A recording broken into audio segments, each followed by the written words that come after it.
திருச்சிற்றம்பலம். திருநாவுக்கர சுவாமி அருளிய தேவாரம் 4ஆம் திருமுறை. பண் திருநேரிசை. தலம் கடவூர் வீரட்டம்.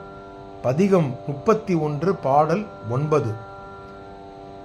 சேலினின் நேரணைய கண்ணார் திறம்பிட்டு சிவனுக்கு அன்பு ஆய் பாலும் நல் தயிர் நெய்யோடு பல பல ஆட்டி என்றும் சேர் அணைய கண்ணார் திறம்பிட்டு சிவனுக்கு அன்பு ஆய் பாலும் நல் தயிர் நெய்யோடு பல பல ஆட்டி என்றும்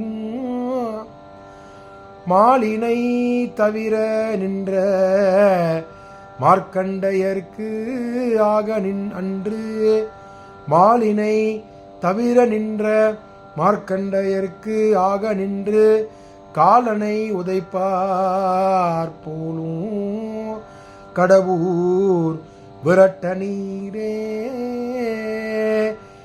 மாலினை தவிர நின்ற மார்க்கண்டையர்க்கு ஆக நின்று அன்று மார்க்கண்டையருக்கு ஆக அன்று காலனை உதைப்பார் போலும் கடவூர் விரட்ட நீரே. திருச்சிற்றம்பலம். திருச்சிற்றம்பலம். இந்த 9ஆம் பாடல் விளக்கத்தை பார்த்து விடலாம். இந்த பதிகம் எங்கு பாடப்பட்டது என்றால் திருக்கடையூர்.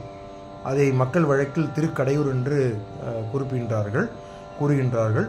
ஆனால் புராண பெயர், தேவார புராண பெயர், திருமுறை பெயர் என்னவென்றால் திருக்கடவூர் வீரட்டம்.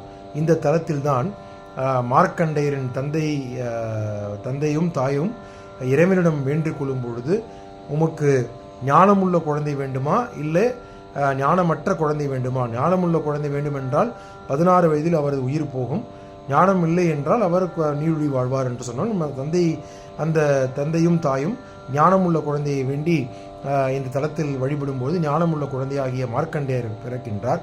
அவர் 16 வயதினில் காலன், அந்த விதியின்மையால் காலன் அவரை உயிரை எடுக்க செல்லும் பொழுது இறைவனை பற்றி கொண்டு காலனை சம்பாரம் செய்தார் எம்பெருமான் சிவபெருமான். அந்த அட்ட வீரட்டானத்தின் ஒன்றாக திகழும் இந்த திருக்கடவூர் இந்த தலத்தில் தான் அந்த நிகழ்வு ஆனது நிகழப்பட்டது. அதை இந்த பாடலில் மேற்கோள் காட்டுகின்றார். செல்மீன்கள் போன்று அழகான கண்களை உடைய மகளிர் வளையில், மகளிருக்கு அந்த அழகான கண்கள் இருக்குமா, அந்த மகளிரின் வளையில் விழுந்து அந்த சிற்றின்பத்தின் மீது நாடாமல் எப்போதும் சிவபெருமான் மீது அன்பு கொண்டு சிவபெருமான் மீது பால், தயிர், நெய் போன்ற பஞ்சகவியங்களை வைத்து பூஜை செய்யக்கூடியவர் மார்க்கண்டேயர். அப்படிப்பட்ட மார்க்கண்டேயர் உலகப் பொருள்கள் மீது மயக்கத்தை அடையாமல் இவரும் இறைவன் மீதே அன்பு கொண்டு வாழ்ந்தவர். அப்படிப்பட்ட சிறுவனை, உயிரை எடுக்க வந்த காலனை தனது காலால் உதைத்து கடவூர் வீரட்டத்தில் இருக்கும் இறைவர் மார்க்கண்டேயரை காப்பாற்றினார் என்று சொல்லி இந்த பாடலை முடிக்கின்ற அப்பர் சுவாமி. திருச்சிற்றம்பலம்.